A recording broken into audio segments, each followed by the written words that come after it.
Hey, old boyos, Dak Starcrasher here.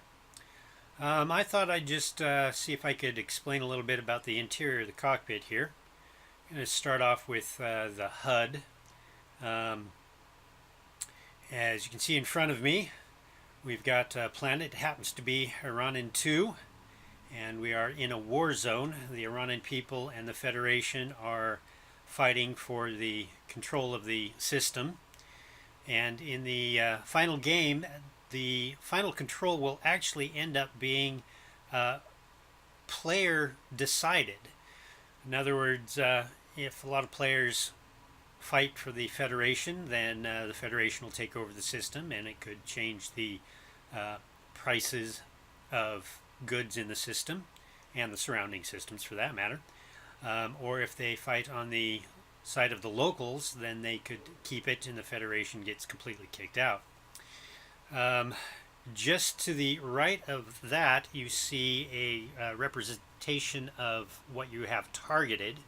If it's a ship, it'll show the shields and the hull strength, as well as the orientation to you. In the center, we have our radar. There are 5 levels on the radar that you can, 5 levels of zoom. I have found that the first 3 really don't do anything. The center is okay, and the last one is just way too far, gets way too cluttered, and your radar actually doesn't go out. At least here in the Sidewinder, the radar doesn't go out that far. On the left side of the radar, that is our ship's temperature. You have to look out to make sure that you don't overheat, and most of the time you don't have to worry about that unless you go in what's called silent running, and that closes down your thermal vents. That keeps all the heat inside the ship, and it makes it harder for you to be seen on the radar, but it increases your internal heat, and you could end up damaging systems doing so, possibly blowing up your ship because it gets too hot. You can buy a system that will bottle up the heat and then eject it into one, I don't know, container, and that'll help you control your heat. But that's an added expense that I really don't need at this point in time personally. Right above your heat there, you see the little bobblehead.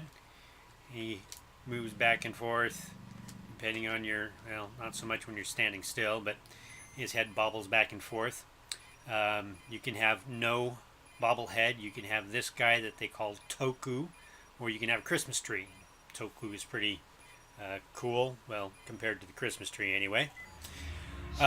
Just to the right of the radar, you have the throttle, and on the inner ring of the throttle setting, you see a blue section. That section, if you have your throttle set in there, gives you the optimal rotation and turning rate. If it is above that or below that, it slows down your rate. So you always, especially in combat, when you're turning, you want to keep in that as best you can. The center one is your current speed. You can see I've got my throttle set up, and it takes a while to get there. Pull it down, it'll take it a little while to get back. You can go forward, and you can go in reverse throttle. So you can just back away from everything if you decide you need to. And by the push of the button, you can just switch between the two, but of course it takes time for your inertia to change. You also have the ability of side strafing, left, right, up, and down. And of course you'll roll, pitch, and to some extent, yaw.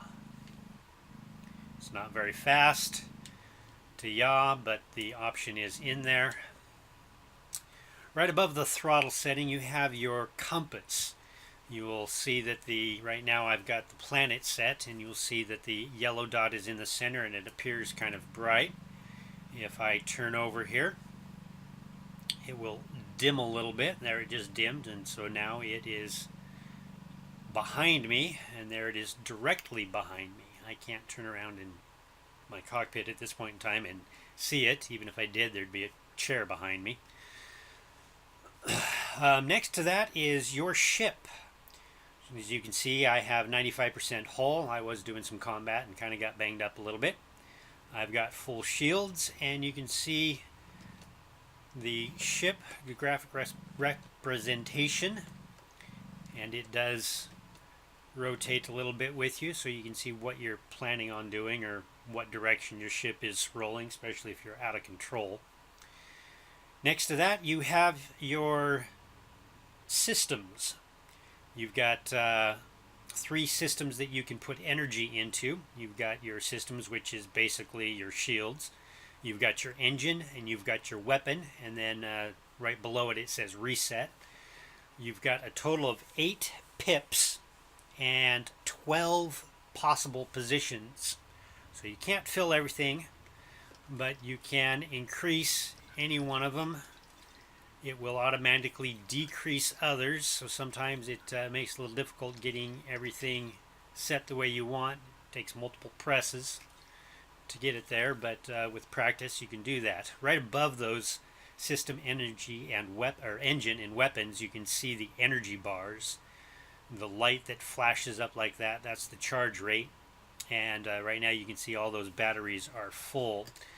Let me bring out my weapons. You can see there on the right hand side it tells you what your weapons are and that they are my primary. If I have secondary weapons, I believe I can put that over there. Whoops. Come on.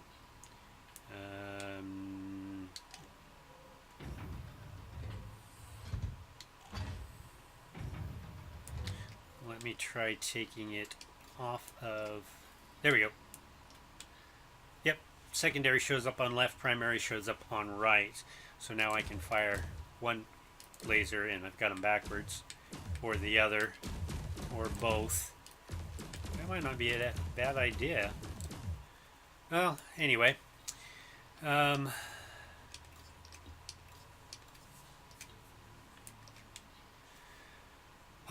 And you also see that you have the laser battery right there that you can see. The lasers also heat up and can cause some thermal damage. You've got to let them cool down before you can fire again. And you also need to have battery power. You could have them completely hot with no battery power, or completely cool with no battery power, and still not be able to fire them. Pull all my power out of my weapons. As you can see, I got no more power into the weapons. They are in thermal overload according to the data right there. And it also appears as if they're staying there. Got to have some power, I guess, to cool them down. Did not realize that. Yeah, there they cool down. That's odd. I don't quite understand that. Anyway, so then on the right side of that, it says signature and tells me, I guess, the signature of my ship. I have no idea. Yep, sure enough, I just went into silent running and my signature is dropped. If I come out of silent running, it peaks up there, and will probably, the more heat I produce, become bigger. Alright, up at the top, that is kind of hidden right now behind, there it is, top left you see comms. If you get any information, anybody talking to you, it'll send up text there saying what's going on. At this point in time it is just NPCs. I believe that later on you will be able to type text to other players. And on the right you have info about what your ship is doing. Shields offline, shields online, weapons damage, hull damage, whatever can possibly get damaged. That's your ship info there. To the left of your main HUD, you have a navigational panel. Here it shows all the systems. I'm in the Iranan system right now, so I can see all the possible locations, preset locations that I could go to. As you see, we've got the main star of Iranan.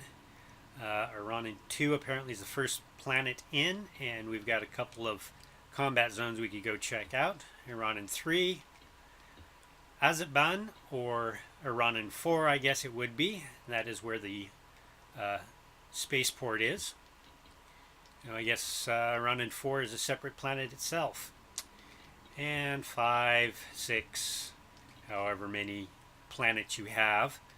And then you have different star systems. Right now it is limited to 5 star systems within a 200 light year radius. They will be opening that up, I believe, either later this month or next month. It is in the next build.